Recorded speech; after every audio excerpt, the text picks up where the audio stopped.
Assalamualaikum warahmatullahi wabarakatuh. Selamat datang kembali di channel Falah Huda. Bagaimana kabarnya teman-teman semuanya? Saya harap teman-teman dalam keadaan sehat walafiat walaupun saat ini dalam kondisi pandemi COVID-19. Nah, dalam video kali ini saya ingin menjawab beberapa pertanyaan dari teman-teman semuanya mengenai kapan sih jadwal pemberkasan CPNS 2019. Sebagaimana kita tahu bahwa jadwal yang telah rilis saat ini hanya berhenti pada pengumuman hasil CPNS atau pengumuman hasil seleksi SKD dan juga SKB-nya. Lalu kapan sih jadwal pastinya pemberkasan CPNS 2019? Nah, sebelum saya jelaskan hal tersebut, ada baiknya buat kalian yang belum subscribe channel saya ini, silahkan untuk kalian subscribe terlebih dahulu. Jangan lupa untuk kalian nyalakan loncengnya, biar kalian bisa mendapatkan notifikasi terupdate dari channel saya ini. Jangan lupa untuk di like dan di share, biar informasinya tidak hanya berdiri kalian aja, tapi juga bisa bermanfaat untuk orang yang membutuhkan sama seperti kalian. Baiklah, menjawab pertanyaan teman-teman semuanya mengenai kapan sih jadwal pelaksanaan pemberkasan CPNS. Karena yang kita tahu selama ini bahwa jadwalnya hanya berhenti pada tahapan pengumuman hasil seleksi, hasil integrasi antara SKD dan juga SKB, atau pengumuman hasil akhir seleksi CPNS 2019 yang nantinya akan diumumkan pada tanggal 30 Oktober 2020. Nah, untuk tahap selanjutnya hanya dikatakan bahwa usulan penetapan NIP, yaitu mulai tanggal 1 November sampai tanggal 30 November 2020. Tidak dijelaskan pasti kapan pelaksanaan pemberkasan. Nah, di sini saya akan mencoba menjawab berdasarkan pengalaman saya di 2017 kemarin pada saat seleksi CPNS di 2017. Kalau menurut pengalaman saya di 2017 kemarin, pelaksanaan pemberkasan itu tidak akan jauh dari pengumuman akhir.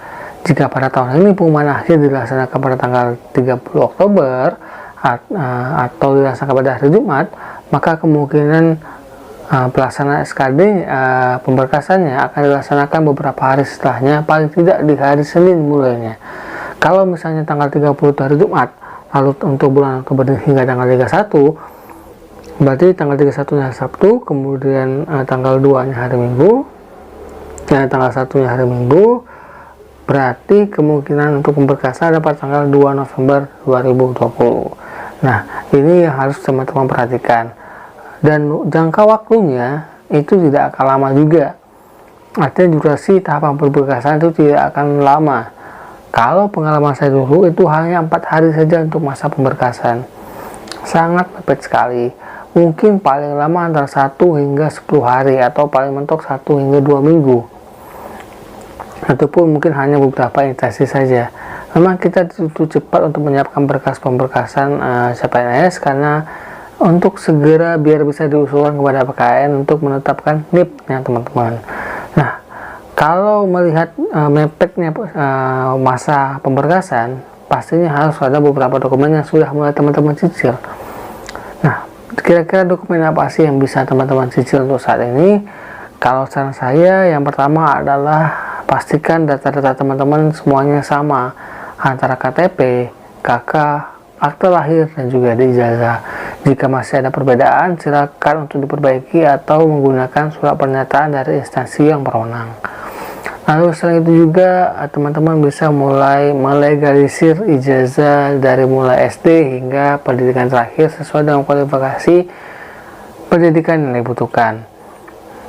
Lalu teman-teman juga mulai bisa menyiapkan pas foto untuk berlatar belakang merah, tapi tidak ada salahnya teman-teman juga mulai menyiapkan pas foto warna biru. Apakah pas fotonya harus pas foto terbaru atau menggunakan pas foto yang teman-teman daftarkan di SCN? Untuk pas foto ini bebas, teman-teman bisa foto ulang atau mengikuti yang di SCN, tidak ada masalah untuk ini. Lalu berikutnya, lalu untuk seperti dokumen SKCK, lalu juga surat sehat, ini mending menunggu pengumuman pemberkasan, karena biasanya nanti akan ada batas minimal untuk jangka waktu pemberlakuan SKCK maupun surat sehatnya. Jadi dokumen-dokumen sementara yang bisa teman-teman cicil untuk pemberkasan seperti pas foto, lalu juga legalisir, dan juga pengintegrasian nama atau data pada KTP, KK, dan juga akte lahir. Untuk dokumen-dokumen lainnya teman-teman bisa menyusul. Oh ya, mungkin juga teman-teman bisa mulai membuat kartu kuning atau kartu tanda mencari pekerjaan yang bisa teman-teman bikin di Snaker ya teman-teman semuanya. Jadi itu informasi yang bisa saya sampaikan kepada teman-teman semuanya. Semoga informasi ini bermanfaat untuk kalian yang sedang mempersiapkan pemberkasan, karena mungkin setelah teman-teman hitung ada kemungkinan teman-teman akan lolos pada CPNS terus bebas ini. Amin amin ya rabbal alamin. Baiklah, sebelum saya tutup video ini, ada baiknya buat kalian yang belum subscribe channel saya ini, silahkan untuk kalian subscribe terlebih dahulu.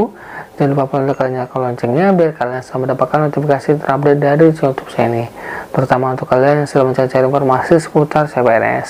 Jangan lupa untuk kalian like dan share biar informasi tidak hanya berhenti di kalian aja, tapi juga bisa bermanfaat untuk orang yang membutuhkan sama seperti kalian. Saya Fala Beluda, assalamualaikum warahmatullahi wabarakatuh.